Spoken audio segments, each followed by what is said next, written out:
सर्वेभ्यो नमो नमः। भवतां शमेषाम् आदरणीयानाम् आचार्यचराणां गुरुजनवृन्दानां काव्यामृतम् इत्यस्मिन् आमुखपटले हार्दं स्वागतम् अभिनन्दनं च वर्तते।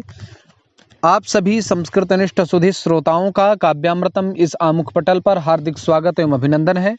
आज हम लोग विश्वविद्यालय अनुदान आयोग द्वारा पारंपरिक संस्कृत विषय का जो पाठ्यक्रम निर्धारित किया गया है 10 इकाइयों में, उसमें प्रथम इकाई वेद से संबंधित आज हम लोग यजुर्वेद के बारे में सामान्य परिचयात्मक अनुशीलन करेंगे।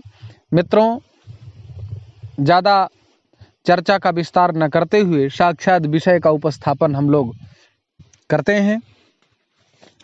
तो एक श्लोक के माध्यम से, जो कि आपको स्क्रीन में दिख रहा होगा, इस श्लोक के माध्यम से हम लोग यजुर्वेद के सामान्य परिचय को जानेंगे। तो देखिए, सर्वप्रथम इसका पारायण कर लेते हैं।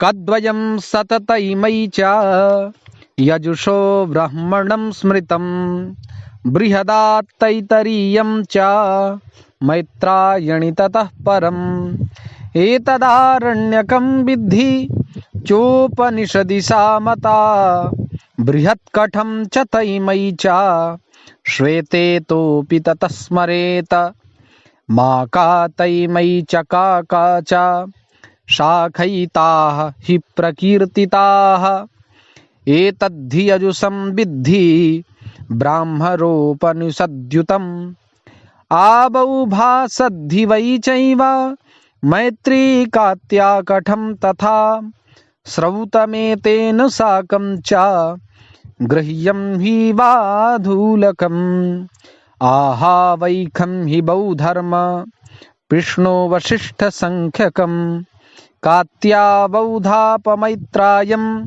वावा मानवपूर्वकं सौत्रं गृह्य धर्मशुल्बं घेयं स्मरणपूर्वकम्। इस प्रकार से इस श्लोक का निरूपण किया गया है।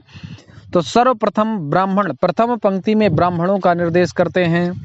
कद्वयं सततैमयी च, अर्थात का से दो, का से कठ और का से कपिष्ठल, तो दो ब्राह्मण ये हो गए।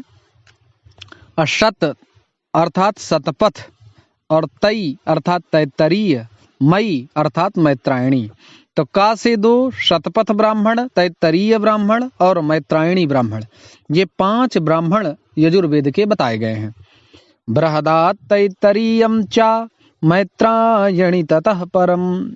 अब आरण्यक ग्रंथों की चर्चा करते हैं कि यजुर्वेद के आरण्यक ग्रंथ कौन कौन हैं। तो द्वितीय पंक्ति में बताते हैं बृहदात् तैत्तरीयम अर्थात बृहदारण्यक, तै से तैत्तरीयारण्यक और मैत्रायणी अर्थात मैत्रायणी आरण्यक। ये 3 प्रकार के आरण्यकों की चर्चा की गई है। एतदारण्यकं विद्धि, इनको आरण्यक जानो। किनको? बृहदारण्यक, तैत्तरीयारण्यक और मैत्रायणी, ये 3 आरण्यक हैं। तो एतदारण्यकं विद्धि, विद्धि अर्थात जानो।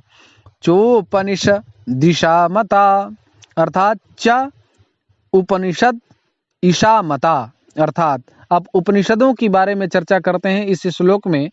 इस पूरे अनुष्टुप श्लोक में उपनिषदों के बारे में बताया जाएगा। कहा एतदारण्यकं विद्धि चोपनिषदिशा मता, अर्थात ईशावास, ईसा जो लिखा ना दिशा, इसमें दकार हटा दीजिए, ईसा बचा, तो ईशावास्य उपनिषद। और बृहत अर्थात बृहदारण्यकोपनिषद, और कठम अर्थात कठोपनिषद, तई अर्थात तैत्तरीयोपनिषद, मई अर्थात मैत्रायणी उपनिषद, और श्वेते तोऽपि ततः स्मरेत अर्थात श्वेताश्वतरोपनिषद। तो इस प्रकार से उपनिषदों की चर्चा है। तो ईशावास्योपनिषद, बृहदारण्यकोपनिषद, कठोपनिषद, तैत्तरीयोपनिषद, मैत्रायणी और श्वेताश्वतरोपनिषद, इस प्रकार से 6 उपनिषदें हैं यजुर्वेद की। 6 उपनिषद, 3 आरण्यक ग्रंथ और 5 ब्राह्मण हैं। अब शाखाओं के बारे में बताते हैं। मा का तैमयी च का च शाखैता हि प्रकीर्तिताः, अर्थात माँ से माध्यान्दिन, इसी को वाजसनेयी संहिता कहते हैं। वाजसनेयी शाखा हो गई, माध्यान्दिन कहिए चाहे वात्सनेयी कहिए। का से कार्ण्व, ता से तैत्तरीय और मई से मैत्रायणी और दो ककार अर्थात कठ और कपिष्ठल। तो माध्यान्दिन, कार्ण्व, तैत्तरीय, मैत्रायणी, कठ, कपिष्ठल ये 6 शाखाएं हैं। एतद्धि यजु संविद्धि ब्राह्मणोपनिषद्युतम। तो इस प्रकार से ब्राह्मण, आरण्यक, उपनिषद और शाखाओं के बारे में आप लोगों ने जाना। अब आगे के श्लोक में ये लोग श्रौत सूत्र के बारे में चर्चा करते हैं। आबौ भासद्धि वै चैव मैत्री कात्या कठम तथा श्रौतमेतेन शाकम चा गृह्यम ही वाधूलकम। अर्थात आ से आपस्तंभ, बा से बौधायन, भा से भारद्वाज, सद्धि अर्थात सत अर्थात सत्यासाढ़ और वई अर्थात वैखानस और मई मैत्री जो लिखा है तो मैत्री से हो गया मैत्रायणी, कात्या अर्थात कात्यायन, कठम अर्थात कठ। ये इतने श्रौत सूत्र हैं और इन्हीं के साथ साथ जितने श्रौत सूत्र हैं वही ग्रह्य सूत्र हैं, लेकिन एक और बढ़ जाता है वाधूलकम। श्रौतमेकेन साकम चा अर्थात श्रौतमेकम जो श्रौत सूत्र हैं उनमें एक और जोड़ देने से क्या हो जाएगा आपके गृह्य सूत्र, उसमें वाधूलकम इसका और एक को और जोड़ देने से जितने भी गृह्य सूत्र हैं वो भी अर्थात आपस्तंभ, बौधायन, भारद्वाज, सत्यासाढ़, वैखानस, मैत्रायणी और कात्यायन और कठ और वाधूलक ये इसके गृह्य सूत्र हैं। अब धर्म सूत्र के बारे में चर्चा करते हैं।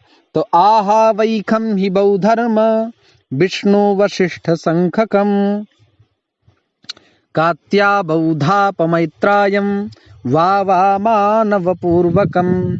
अब धर्म सूत्र की चर्चा करते हैं तो ये जो ऊपर वाली पंक्ति है आहा वैखम हि बौधर्म, इसमें पूरे धर्म सूत्रों की चर्चा होगी।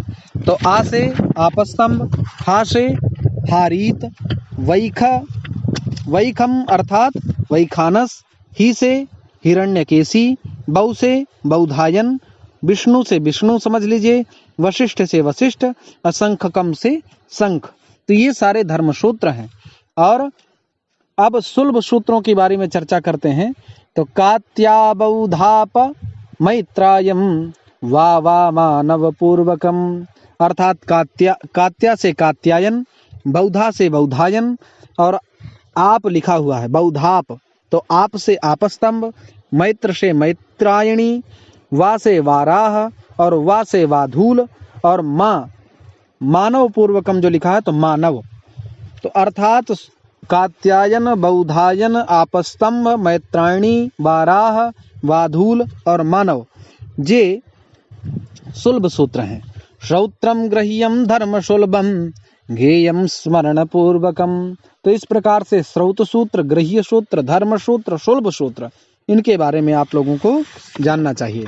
अब मित्रों इसका सामान्य परिचय, इसके बारे में चर्चा करें तो वेद का नाम यजुर्वेद, ऋत्विक इसके अध्वर्यु हैं, वेद इसके 2 भेद हैं, शुक्ल यजुर्वेद, कृष्ण यजुर्वेद। संहिता वाजसनेयी संहिता माध्यान्दिन, और जो माध्यान्दिन शाखा उसी को वाजसनेयी कहा जाता है, आपको हमने पूर्व बता दिया था। और दूसरा भेद है कार्ण्व, अर्थात माध्यान्दिन और कार्ण्व 2 संहिताएं हैं। तो वाजसनेयी संहिता जिसको माध्यान्दिन संहिता के नाम से जाना जाता है, इसमें 40 अध्याय हैं। वाजसनेयी अनुयाक अर्थात माध्यान्दिनी अनुयायक 303 है। वाजसनेयी मंत्र 1975 हैं। अब कार्ण्व शाखा के बारे में चर्चा करें तो कार्ण्व शाखा में भी 40 अध्याय हैं। कार्ण्व में अनुवाकों की संख्या 328 है और कार्ण्व में मंत्र भी 2086 हैं। मुख्य आचार्य इसके वैशंपायन हैं, मुख्य देवता इसके वायु हैं। शाखा इसकी 100 अध्वर्यु शाखा इस प्रकार से प्राप्त होता है। तो इसकी शाखाएं 100 शाखाएं हैं, लेकिन संप्रति प्रचलित शाखाएं 6 हैं। माध्यान्दिन, काण्व, कठ, कपिष्ठल, मैत्रायणी और तैत्तरीय। ब्राह्मण की चर्चा हम लोग कर चुके हैं, आरण्यक भी आप जान चुके, उपनिषद भी जान चुके, उपवेद धनुर्वेद है। शिक्षा वाजसनेयी, तैत्तरीय, याज्ञवल्क, मांडव्य, वाशिष्ठी और भारद्वाज। श्रौत सूत्र, गृह्य सूत्र, धर्म सूत्र, शुल्ब सूत्र ये हम लोग जान चुके हैं। शुक्ल यजुर्वेद प्रातिशाख्य, इसको वाजसनेयी प्रातिशाख्य के नाम से जानते हैं। कृष्ण यजुर्वेद प्रातिशाख्य ये तैत्तरीय प्रातिशाख्य है। तो इस प्रकार से यजुर्वेद से संबंधित हम लोगों ने सामान्य परिचय जाना। महर्षि पतंजलि जी ने 100 अध्वर्यु शाखा इस प्रकार से उल्लेख किया है, और सर्वानुक्रमणी में भी यजुरेक शताध्वकम इस प्रकार की बात कही गई है। कूर्म पुराण में भी शाखा नाम तो सतेनाथ यजुर्वेदमथा करोत इस प्रकार से उल्लिखित है। शौनक के चरण व्यूह के अनुसार यजुर्वेद की 86 शाखाएं हैं, किंतु आजकल केवल 5 ही शाखाएं प्रचलित हैं, जिनके बारे में हम लोगों ने चर्चा कर ली है। आशा है आप लोग इस व्याख्यान श्रृंखला से लाभान्वित हो रहे होंगे। तो मित्रों, चैनल को लाइक, शेयर एवं सब्सक्राइब करना ना भूलें। पुनः आप सभी लोगों का हार्दिक स्वागत एवं अभिनंदन करते हुए मैं अपनी वाणी को विराम कर देता हूं। मित्रों, चैनल को लाइक, शेयर एवं सब्सक्राइब करना बिल्कुल नहीं भूलना और मित्रों तक जरूर संप्रेषित करें। नमो नमः।